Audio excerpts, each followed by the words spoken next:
எல்லோருக்கும் வணக்கம். பேசுவது மாபெரும் வல்லமை படைத்தது. பேசாமல் மௌனமாக இருப்பது அதைவிட வல்லமை பெற்றது. ஒரு சேல்ஸ்மேன் பேசாமல் இருக்க முடியுமா? நிறையா பேசினா தானே விற்கும். சேல்ஸ்மேனுக்கு திறமையே வாய் தான். அதனால தான் நாங்கள் கிண்டலாக சொல்லுவோம், சேல்ஸ்மேனுக்கு தேவை வாயிலே பொய், கழுத்திலே டை, கையிலே பை பேக். இதுதான் முக்கியம். இப்போ இந்த பொய் எப்படிலாம் வேலை செய்யுது, எப்படி வியாபாரத்தை உருவாக்குறது? பொய்ங்கிறத விட வியாபார தந்திரம்னு சொன்னால் தான் இது சரியான வார்த்தை. நம்மளா பொய்ன்னு சொல்லக்கூடாது. பொய்ங்கிறது கொஞ்சம் மிகைப்படுத்தப்பட்ட சொல். அதாவது ஒரு மிகைப்படுத்த சொல்லுது. வாயிலே பொய், கையிலே டை, கையிலே பை. இதை வச்சு விளையாட்டாக சொல்லுவோம் நாங்கள். Boost is the secret of energy. கேள்விப்பட்டிருப்பீங்க. பூஸ்டை சாப்பிட்டா சீக்ரெட் ஆஃப் எனர்ஜி. இதே பூஸ்ட்டு அமெரிக்காவில் நீங்கள் நன்றாக தூங்க வேண்டுமா, பூஸ்டை உணவு அருந்துங்கள் அப்படின்னு அட்வைஸ்மெண்ட். ஒரே பூஸ்ட் தானே, எப்படி இதுக்கு மாறுது. அந்த ஊரில் தூக்கம் இல்லாமல் கஷ்டப்படுறான், அதனால் அந்த பூஸ்டை தூக்கிறதுக்கு கொடுத்தான். இந்த ஊரில் எனர்ஜி இல்லாமல் இருக்கான். Boost is secret of our energy. மத்தான் இந்த கதையிலேயே முக்கியமான ஒரு கதை. இன்னொரு புருடாக இருக்க ஹார்லிக்ஸ். அறிவு பவரம்.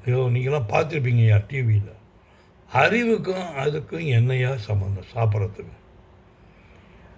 அறிவுங்கிறது படிப்பினாலும் நம்மளோட அனுபவத்தாலும் வரக்கூடியது. இந்த அறிவுக்கும் இது எப்படி ஹார்லிக்ஸுக்கு அதுக்கு சம்பந்தம்? ஆனால் மக்கள் அட்வர்டைஸ்மெண்ட்டை பார்த்து நிறையா ஓடுவாங்க. அது தெரிஞ்ச விஷயம் தானே. ஸோ அறிவு பவர். என் பிள்ளைக்கு நான் ஹார்லிக்ஸ் தரேன், அறிவு வந்துடும். சரி விடுங்க, அவனை விற்க தெரியும், விற்றுவிட்டான். நம்ம கோயம்புத்தூரில் காந்தி நகர் இருக்குது. அங்கே சுலோச்சனா ஃபர்னிச்சர் அப்படின்னு ஒரு கடைங்க. அங்கே ஒரு வார்த்தை எழுதியிருக்கான்.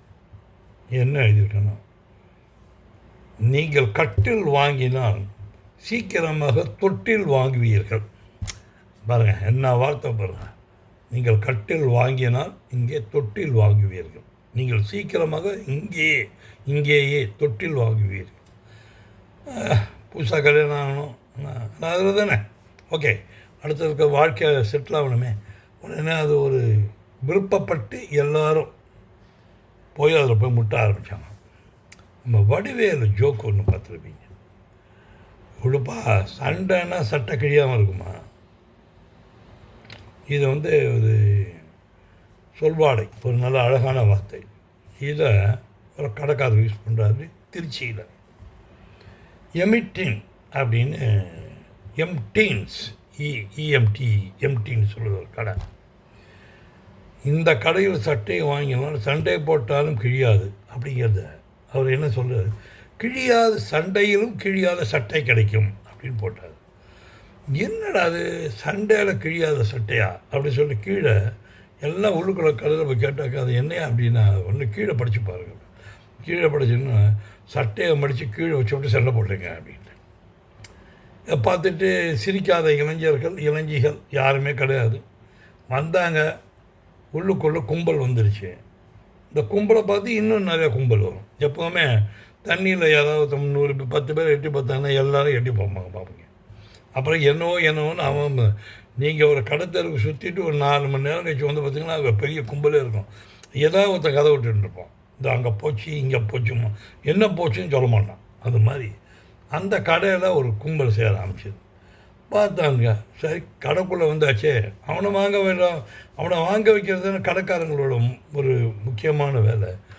இங்கே எது எடுத்தாலும் 599 அப்படின்னு போட்டு விட்டார். 600 599 பேட்டா ஷூ கம்பெனி மாதிரி போட்டு விட்டார். என்னாச்சு, எல்லோரும் வந்தோம், வாங்காமல் போகலாமல் அப்படியே வாங்க ஆரம்பிச்சிட்டாங்க. அடுத்தது நீங்கள் இந்த சீசனில் விற்கிற சில பேர் இருக்காங்க. நமக்கு தெரிஞ்ச ஒரு நண்பர் ஒருத்தர் இருக்கார். அவர் எங்கே இருக்காருன்னு சொன்னேன். இந்த சீனிவாசா தியேட்டர் சென்னையில், அதோடு துரசாமி ரோடு வரும். அப்படி சிஐடி நகர் திரும்பும் அந்த முனையில் பார்த்தா ஒரு பழக்காரர் இருப்பார். அவருங்க ஊரெல்லாம் 100 அவர் 150 வைப்பார். அதுக்கு காரணம் என்ன அப்படின்னா குவாலிட்டி. என்ன மாதிரி குவாலிட்டி அவரே தேர்வு பண்ணுறார். நல்ல நல்ல பழங்களை எடுத்து கஸ்டமருக்கு கொடுப்பாங்க. அது எப்படியாப்பட்ட பழங்கள்னு சொல்கிறேன்.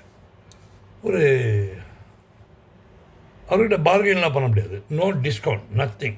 10 பைசா குறைக்க மாட்டார். நீங்கள் 2 கிலோ வாங்கினாலும் அதே ப்ரைஸ் தான், 20 கிலோ வாங்கினாலும் அதே தான் ப்ரைஸ். இஷ்டம் தான் வாங்கிறது இப்போது.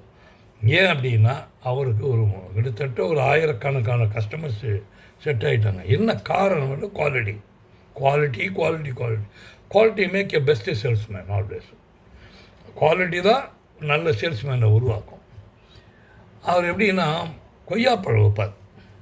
நல்லா பெருசாக இருக்கும். வீட்டுக்குள்ளே கொண்டு போய் வச்சிங்கன்னா அவ்வளோ வாசனையாக இருக்கும். இது மாதிரி நீங்கள் எங்கேயுமே கொய்யாப்பழத்தை பார்க்க முடியாது. அப்படியாப்பட்ட கொய்யாப்பழமாக இருக்கும். மாம்பழ சீசனில் மாம்பழம் வைப்பாருங்க. ஊரே அந்த அந்த அந்த அந்த வீடு அப்படியே வாசனையாக இருக்கும். மாம்பழ வாசனை அவ்வளோ ஒரு டேஸ்ட்டாக இருக்கும். ஆனால் ஒன்று சொல்லுவார், நான் பார்த்து தரேன், நீ ஏன் கவலைப்படுற. அதில் சில சின்ன பசங்கள்லாம் உன் பொண்டாட்டி கட்டி பிடிச்சி ஒரு முத்தம் கூட பார்ப்பார். அந்த மாதிரி இருக்கும் பார் அப்படிம்பார். கொஞ்சம் வயசானவரா சொன்னோன்னே பசங்களுக்கெல்லாம் ஒரே குஷி வந்துடும். சரி வைங்க, இல்லைண்ணே நமக்கு ஒரு 2 கிலோ கொடுங்க, நான் போய் நிஜமாக முத்தம் கொடுக்குறேன் பண்ணுவேன். 2-3 நாள் கழிச்சு ஒரு நல்ல ஞாபக சக்தி உண்டு. நான் தம்பி முத்தம் கொடுத்தாங்களா அப்படின்னு கேட்பார். கிண்டலாம், விளையாட்டு தான். அண்ணே 10 முத்தம் கொடுத்தாண்ணே, கொடுங்கண்ணே 4 கிலோ கொடுங்க கூட அப்படிமா.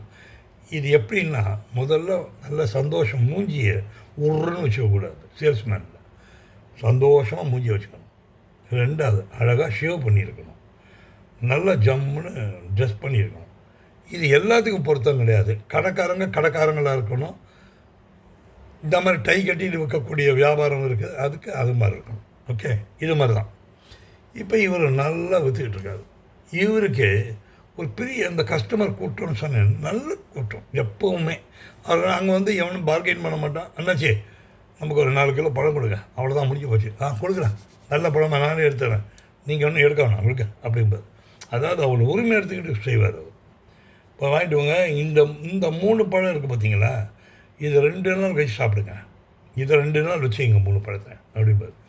அதாவது அவ்வளோ தூரம் இன்டாக்டாக அவர் கரெக்டாக குவாலிட்டி பற்றி பேசுவார். அவங்களுக்கும் ஒரு சந்தோஷம். இது நான் வீட்டில் போய் சொல்லுவான், இதை 3 பழத்தை முதல் சாப்பிட்டு இந்த 3 பழத்தை தனியாக இருக்குது. இப்போது சில கடைகள்லாம் பார்த்துருப்பீங்க நீங்கள், 2 மணி நேரம் 3 மணி நேரத்தில் அந்த கடையில் இருக்க பொருள்லாம் விற்றுப்படும். நல்ல ஓட்டம் சார். கடை நீங்கள் இருட்டுக்கடை அல்வா அப்படின்லாம் நீங்கள் கேள்விப்பட்டிருப்பீங்க. இதெல்லாம் யார்? கடையை திறந்த ஒரு 2 மணி நேரம், 2.5 மணி நேரம், 3 மணி நேரம் ஒரு பீஸ் இருக்காது, எல்லாமே விற்றுப்படுது. எப்படி நீங்கள் பாருங்கள், எப்போவுமே நம்பகரமான நல்ல குவாலிட்டியை மெயின்டைன் பண்ணி உங்களுக்குன்னு ஒரு பேரை கொண்டு வந்துட்டிங்கன்னா அசைக்கவே முடியாது. உட்காந்த இடத்துல வியாபாரம் பண்ணணும். வியாபாரமே இல்லை, எந்த தொழிலாக இருந்தாலும் சரி, வேலை செய்கிற இடத்துல கூட நீங்கள் சின்சியராக ஒரு இடத்துல வேலை செய்கிறீங்கன்னா, நல்ல வேலை செஞ்சீங்கன்னா உங்களை அந்த கம்பெனி இழக்கிறதுக்கு தயாராகவே இருக்க மாட்டாங்க. அந்த அளவுக்கு மரியாதை இருக்கும். இங்கே ஒரே விஷயம் சொல்கிறேன். ஒரு கடற்கரையில் ஒரு ஐஸ்கிரீம் கடை, அவர் ஒரு கப்பு, ஒரு ஸ்பூனு இதெல்லாம் போட்டு கொடுப்பார். அவருக்கு நல்ல ஐஸ்கிரீமு அந்த ஐஸ்கிரீமில் வந்து ஸ்பூன் வைக்கணும். இந்த கப்பு தீர்ந்து போச்சுன்னா ஐஸ்கிரீம் சேல்ஸே அன்றையோடு முடிஞ்சு போச்சு. இப்படிதான் இது என்னடா இது, இன்றைக்கி வந்து இந்த கப்பு இவ்வளவும் கொண்டு வந்தால் தீர்ந்து போச்சு அப்படின்னு சொல்லிட்டு வருத்தத்தோடு தான் போவார். பக்கத்தில் ஒருத்தர் வந்து இந்த வேஃபரில் வந்து பிஸ்கட் பண்ணி விற்றுட்டு இருந்தார். இங்கே திடீர்னு ஒரு ஐடியா, ஏன் இந்த வேஃபரை வந்து கோனாக மாற்றக்கூடாதுன்னு சொல்லி ஒரு கோன் டைப்பில் ஒரு பிஸ்கட் கேட்டார். அதுக்கு என்ன பண்ணித்தரேன்னு சொல்லிட்டு அது கொஞ்சம் அதில் வந்து கப்பு தேவையில்லை, உங்களை ஸ்பூன் தேவையில்லை, கோனில் வந்து ஐஸ்கிரீமை வச்சு, அதாவது கோன் வந்து வேஃபர் அதில் போட்டு அடைச்சி கொடுத்தாரு. எல்லாம் அதை சாப்பிட்டுக்கிட்டு போனால் நல்லா இருக்குன்னு சொல்லி பிஸ்கட் மாதிரி இருக்குது மேலே பிஸ்கட்டு. ஸோ அதில் எதுவுமே வச்சுக்கல. இவருக்கும் கப்பு மிச்சம், ஸ்பூன் மிச்சம், அந்த காசு மிச்சம். பார்த்தாரு, நல்லா ஓட்டம். எல்லாருக்கும் ஒரு புதுமையாக இருந்தது. அதுதான் கோன் ஐஸ்கிரீம் வந்த ஒரு கதை. அதான் நடந்த விஷயம். அது எதுக்கு அப்படின்னா, வெற்றிங்கிறது எப்படின்னா, நீங்கள் எதையுமே சிந்தியுங்க, வித்தியாசமாக செய்யுங்க. இந்த மாதிரி வெற்றியில் நீங்கள் ஏன் ஒரு பங்காக இருக்கக்கூடாது? யோசனை பண்ணி பாருங்கண்ணே. வெற்றிங்கிறது உங்கள் கையில் தான் இருக்குது. நீங்கள் தான் தேடி போய் எடுக்கணும். சுற்றி தலைக்கு மேலே தான் இருக்குது. பிடிச்சிங்க. Okay, all the best. இது பண்ணுறதுக்கு முன்னால் கடைசியாக சொல்ல வேண்டிய விஷயம், நல்லவர்கள் எல்லோருமே இமயமலை போன்றவர்கள். நெடுதூரத்திலிருந்து தான் பிரகாசித்து கொண்டிருக்கிறார்கள். இதை வந்து மைண்டில் வாங்கிக்கிங்க. நல்லவர்கள், வல்லவர்கள், இமயமலை போன்றவர்கள். இந்த நல்லவர்கள், வல்லவர்கள் மட்டும் இல்லை, சாதித்தவர்களும் சொன்னேன். இமயமலை போன்றவர்கள் இவங்க நெடுதூரத்திலிருந்து தான் பிரகாசித்திருப்பாங்க. வாழ்நாள் பூரா அவங்கள பற்றி பேசிகிட்டு இருப்பாங்க. எல்லோரும் வெற்றி அடையுங்கள். உங்களால் முடியும், முடியும், முடியும். உங்களாலும் முடியும். வெற்றி அடையுங்கள். மீண்டும் சந்திப்போம்.